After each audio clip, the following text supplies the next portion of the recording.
Steve, that was probably as tough a game as you're likely to get this time of year. Oh, it was always going to be a battle. We had a battle at Priestfield earlier in the season, and so we knew what would happen. There's a lot of those lads on the pitch today. Some of them that's played for us in the past, so that you always want to prove a point, don't you, when you come up against your old manager? But I thought we played in patches today well, but what we showed is a desire to win a football match, and with some real lines on that pitch for us today, and I use that appropriate. But they've been there all season. We don't get carried away. We've won back-to-back home games against old clubs of mine. That's extra tough. But we said to the players, we did an objective for the 2 home league games to get maximum points, and we now break from league action because we've got a big one at Villa Park next Sunday. So from that point of view, they've delivered the objective. But we had to battle and earn it today because both teams, I thought, gave everything. Gillingham kind of set themselves up like they did at their place, didn't they, to really disrupt you, and they did to a certain degree, and that first goal must have changed their game plan.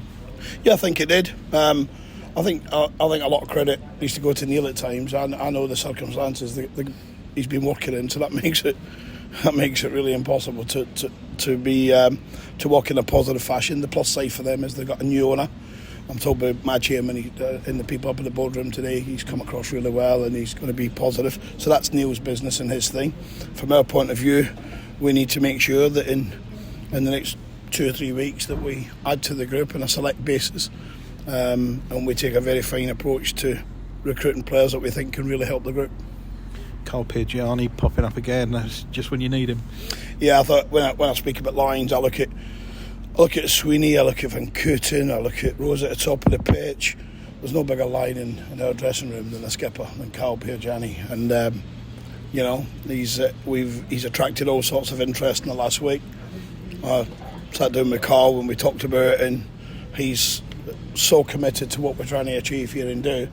And I think his performances are getting better and better now. They had a little dip in about October into November. But he's with that chat and he's come back, and listen, I'm so proud to have him as my captain. What happened at half time, Steve? I didn't see it. I went to the dressing room. 100% I don't know. Our boys took a while to come in, I know that. But no, I can't say that I've seen anything because I didn't. I guess it just shows the competitive nature from top to bottom of the league. Well, listen, I think there's always things in tunnels every week, whether it's before game, whether it's half time in games or after games. There's always, because it's so competitive. Gillingham Football Club are fighting for their lives to stay in the Football League, and I'm sure they will with the investment that's gone in. But we're fighting for a different prize, and it's remarkable. If this was a mid-table game, then there wouldn't be a whimper, would there? But it's not a mid-table game. It's 2 groups of players, and it's groups of players that are in there in the tunnel. I don't think Neil was around. I wasn't around. So there's 2 groups of players that are just so passionate and want to win, and that can never be a bad thing in the modern game. It's been a good period for you, hasn't it? 7 points out of 9. You've picked up 5 points on the leaders, and you're now 12 points away from the playoff positions. Well, as you know and I know, we were really lucky to get a point at Leyton Orient. We're really lucky. We don't play football the way it should be played. I'm looking up there to the greats that have gone before us. But we said to our players at Leyton Orient, let's try and win the game, but not lose it, because the gap is already there. And then we said, we have to put our work mantle on with 2, I think, tough games. I think when you play Crawley, as disorganised as they are, I don't know how they've gone today, but I don't know, I bet they've not got beat a win or draw or whatever. And you look at that, and then you think I knew what I would get facing Gillingham. So, but I can't affect any other team. I can't affect with Northampton, with Leyton Orient, with Mansfield, Bradford, all the good teams in this league, Stockport, Carlisle. I can't affect nothing they do in this when we play them. But what I can affect is our training programmes, our training routines, the players we sign. And the wonderful thing about this football club is nobody makes signings behind your back. You pick the signings, and the chairman and director of football go to work and try and happen for you. And with that in mind, you've got a busy week ahead. Yeah, we have got a busy week. We've got one that I think will be announced. I'm looking at our media department tonight or tomorrow. I think he's signed. I think we're just waiting on the finalities of a medical report, which we're told is fine verbally, but until you see it from the consultant, you're never ever allowed to announce it. But we're told we've done one, and we're trying to do 2 or 3 more. But as the chairman and me discussed we discussed only yesterday, it has to be the right signings, because we have such a good dressing room. I built it at Rotherham.